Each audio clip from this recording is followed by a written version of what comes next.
Hey there, and welcome back to this special requested deep dive, taking us straight into the heart of country music and the Oklahoma Plains.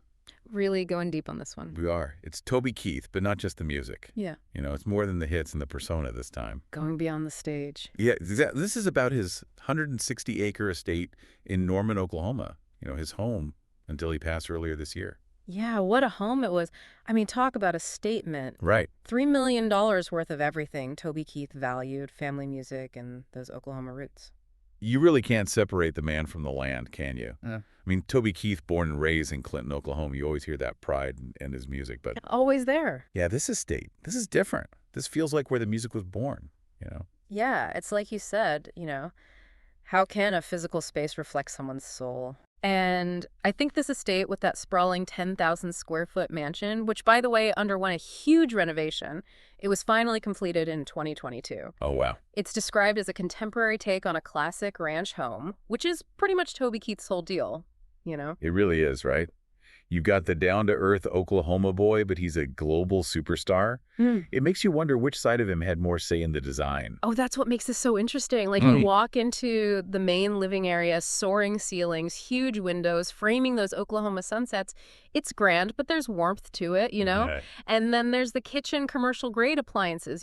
Somebody's used to catering to a crowd, but then you pair it with these gorgeous handcrafted rustic cabinets. Wow. Like, he's saying, I can host a feast for hundreds, but I still appreciate, like, simple beauty and good craftsmanship. It's like those little details are whispering stories about the man behind the music. Exactly. Speaking of stories, there's one room I'm particularly interested in, the music and memorabilia room. Oh, yeah. That can't be just your average, awards on a shelf situation, can it? No, not at all. I didn't think so. This room is like a love letter to country music. Really? Yeah, you've got Toby's ACMs, CMA's personal mementos from career milestones, but then you stumble upon John Wayne's gun, a suit owned by Merle Haggard.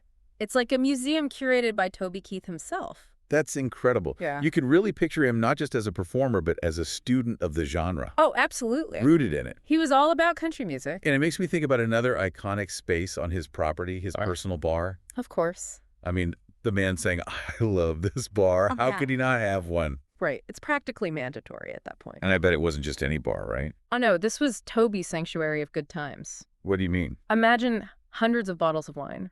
Wow. This was a man who loved to host, loved to share a drink and a laugh with friends. It wasn't about showing off. It was about creating a space for genuine connection, which I think really speaks volumes about Toby Keith, the man. It does. Oh. And then let's not forget, this wasn't just a mansion. We're talking about, this is on 160 acres of pure Oklahoma beauty. Oh, yeah. Picture this manicured lawn stretching out, towards rolling hills, reflecting in serene ponds, dotted across the property, a private golf course for when he wanted to escape into the game, and if a quiet moment called, you could find him strolling along these walking paths, maybe ending up at an outdoor dining area, having a meal under that vast Oklahoma sky. It sounds idyllic, a world away from the noise and the pressure of the music industry.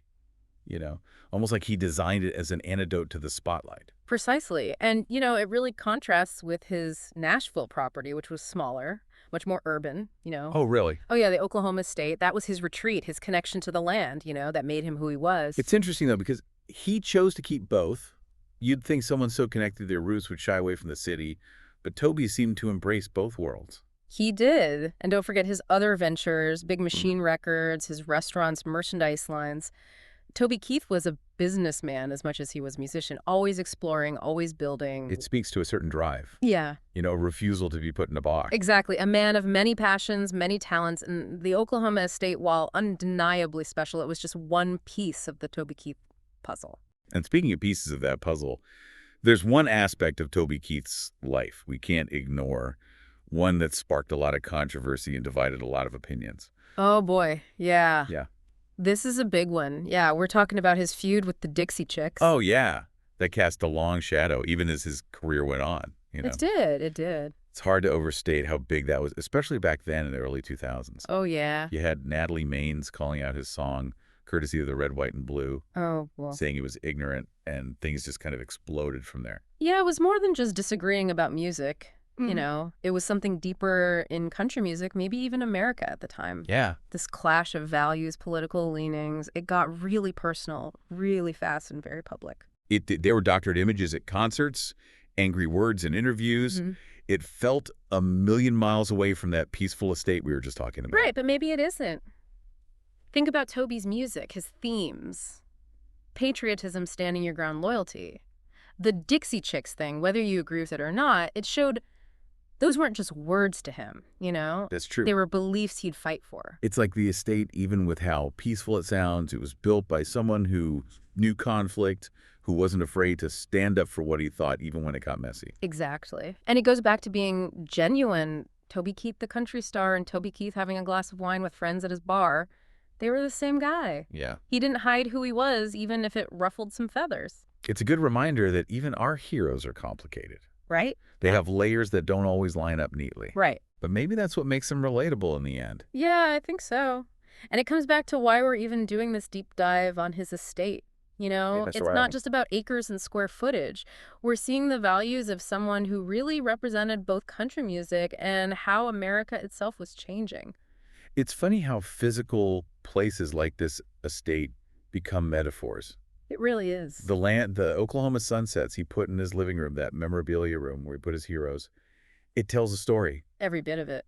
And like any good story, it's got contradictions and parts that maybe weren't finished, That's life, right? which is where we come in as listeners, I guess. We Yeah. take the pieces, the music, the estate, the controversy, and we try to make it make sense. We try to understand the legacy he left behind. And what a legacy, right? He showed you can stay true to your roots even when you're reaching for those stars. Yeah. That success doesn't erase where you came from. That staying connected to family, to community, to simple pleasures. It's possible even when you live life on a big stage. It really is something, huh? That grounding, Yeah. that realness, that's what gets me. I mean, it would have been so easy with all his success to just build some big mansion that screams, "Look at me." Right. But the Oklahoma place, it was different. It really was. It was a refuge, you Yeah. know, a place to celebrate the things that mattered without having to impress anyone. Yeah. It was about honoring a life well lived, Yeah. you know, being connected to the land, to the people he cared about. And maybe that's the most powerful thing about it, even more than his music. Mm. That staying grounded isn't about holding yourself back. It's about building your life around what makes you happy, what feels right. And for Toby Keith, that was those Oklahoma skies, a glass of wine with friends at his bar. Knowing he did things his way. Exactly. So next time you hear those first chords of Should Have Been a Cowboy, Classic. or you're humming along to I Love This Bar, Oh, man. take a second and remember the guy behind those songs? The Oklahoma boy who made it big but never forgot where he came from. Yeah, he built a whole life around that. He did.